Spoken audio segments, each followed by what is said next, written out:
Any other questions? I know this is kind of hidden in a way. The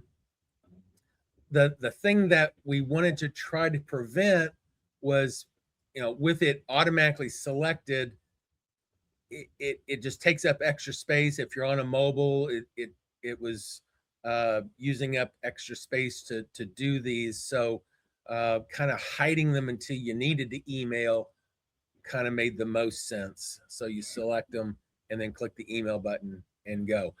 I don't currently have that same thing for text messages.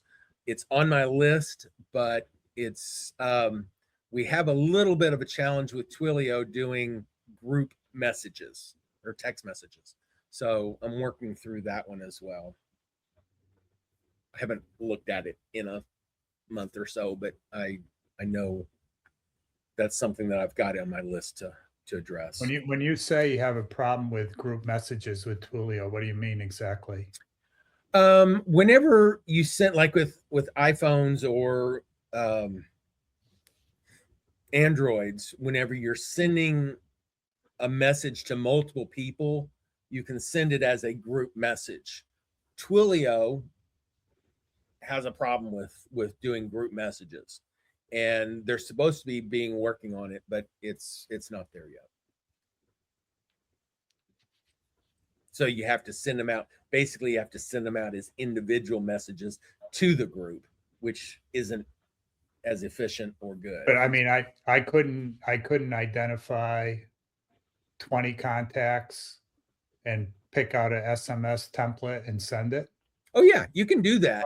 It's just they go out as individual messages, not 20 people getting one message where if they respond to each other, they're all going to that same conversation. Oh, that's all. Each one's a separate conversation. Right. Okay. And they're supposed to be working on that from what I understand, but there is a problem with it of some sort.